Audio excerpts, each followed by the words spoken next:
Triple H just destroyed Brock Lesnar's legacy. Triple H orchestrated the most disrespectful, most humiliating elimination of Brock Lesnar at the Royal Rumble last night, and it wasn't just bad booking, it was personal vendetta disguised as creative decision-making. The Beast incarnate, the man who's been WWE's most dominant force for 2 decades, got dumped out of the Rumble in under 3 minutes by a group of mid-carders who wouldn't have lasted 10 seconds against Prime Brock, and we're all supposed to pretend this was good storytelling instead of Triple H settling old scores. But that's just the beginning of how Triple H sabotaged his own show. Roman Reigns retained his title through the most predictable finish imaginable, proving that new WWE is just the same old favoritism with better lighting. Bron Breakker, the future of the company, got buried in a storyline designed to make him look weak and incompetent. And Liv Morgan, who should be positioned as a top star, got wasted in a nothing match that accomplished absolutely nothing except killing her momentum. This wasn't just a disappointing Royal Rumble. This was Triple H proving he's not the creative genius everyone claimed. He's a politician who uses his power to bury people he doesn't like, protect his chosen few regardless of merit, and sacrifice WWE's future for short-term ego gratification that serves nobody except his own vanity.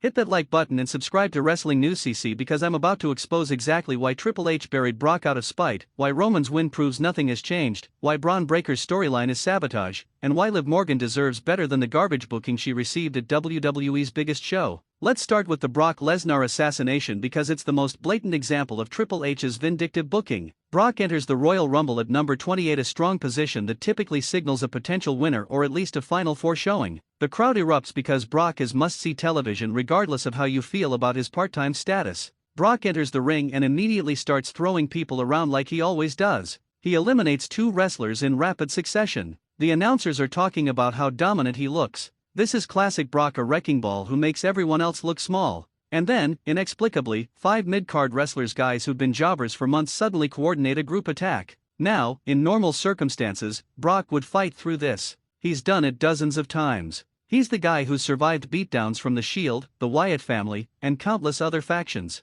But last night? Those 5 guys who collectively haven't won a meaningful match in 6 months somehow overpower Brock and eliminate him in less than 3 minutes of ring time. The crowd is stunned. Not in a good way. In a what the hell did we just watch way. Because this isn't storytelling, this is burial. This is Triple H using his creative power to make Brock Lesnar a legitimate draw who's brought WWE millions of dollars look like just another guy who can be eliminated by a group of nobodies. And here's why this is personal. Triple H and Brock have had tension for years. Backstage stories about their relationship are legendary. Brock doesn't play politics. He doesn't kiss up to management. He shows up, does his job exceptionally, and leaves. And that drives Triple H crazy, because Triple H built his career on backstage maneuvering and expects everyone else to play that game too. So when Triple H got creative control, what's the first major thing he does with Brock? Makes him look weak. Makes him look ordinary. Eliminates him in a way that destroys his mystique and credibility. That's not coincidence, that's revenge disguised as booking. Multiple sources backstage confirm Brock was furious after the Rumble.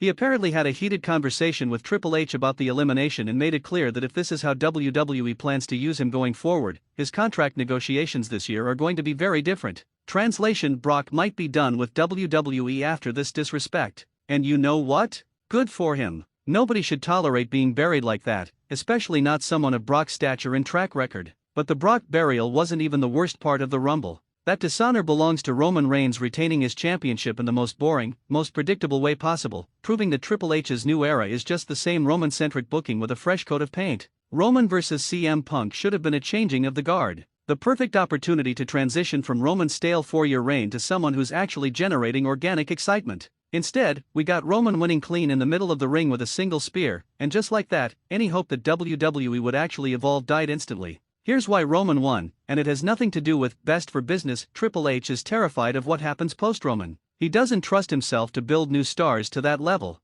He's convinced that Roman is the only person who can carry WWE's main event scene, so he'd rather protect Roman's spot forever than take the risk of elevating someone new. That's not confidence, that's fear. And it's the same fear that kept John Cena on top for a decade beyond when he should have passed the torch. It's the fear of short-term ratings dips or potential negative reactions. It's choosing safety over evolution, and it's killing WWE's ability to create the next generation of stars. The match itself was good technically. Both men worked hard, but the outcome made it meaningless. Because now we're stuck with Roman again. The same character, the same storylines, the same boring tribal chief act for another 6 months minimum. And anyone who thought Triple H would actually make bold creative choices just got a brutal reality check. Now let's talk about Bron Breakker, because what WWE did to him at the Royal Rumble is criminal. Bron is supposed to be the future. The next big thing. The young star who should be built as unstoppable. Instead, his storyline at the Rumble made him look incompetent and weak. The mystery attacker angle finally resolved with Baron Corbin as the reveal, a choice so lazy and uninspired that it killed any momentum Bron had built. But it gets worse.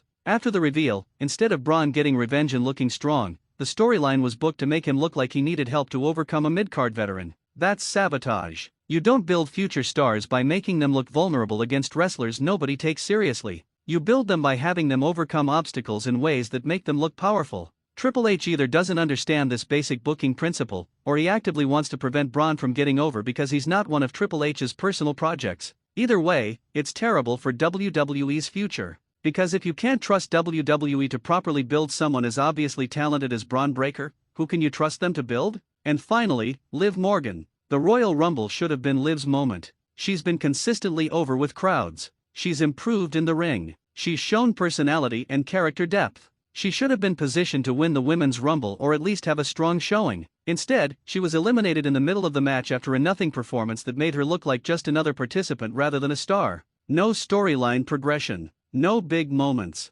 No indication that WWE sees her as anything more than a mid-card player who occasionally gets TV time. That's a waste of talent. Liv Morgan could be a main event player if WWE actually invested in her. But Triple H's WWE operates the same way Vince's did. Certain women are chosen for the top spots, like Charlotte, Becky, Rhea, and everyone else fights for scraps regardless of how over they are with audiences. The pattern is clear. Triple H talks about meritocracy and rewarding talent, but his actual booking reveals the same favoritism, the same political games, the same refusal to take risks on anyone outside his predetermined inner circle. Here's what should have happened at Royal Rumble. Brock Lesnar should have been booked strong, either winning or being eliminated by the eventual winner in a way that protects his mystique. CM Punk should have won the title from Roman, finally breaking the endless tribal chief reign. Bron Breakker should have gotten definitive revenge on Baron Corbin that made him look like a future champion. And Liv Morgan should have won the Women's Rumble, setting up a WrestleMania main event run. That would have been bold. That would have been fresh. That would have proven Triple H is actually different from Vince.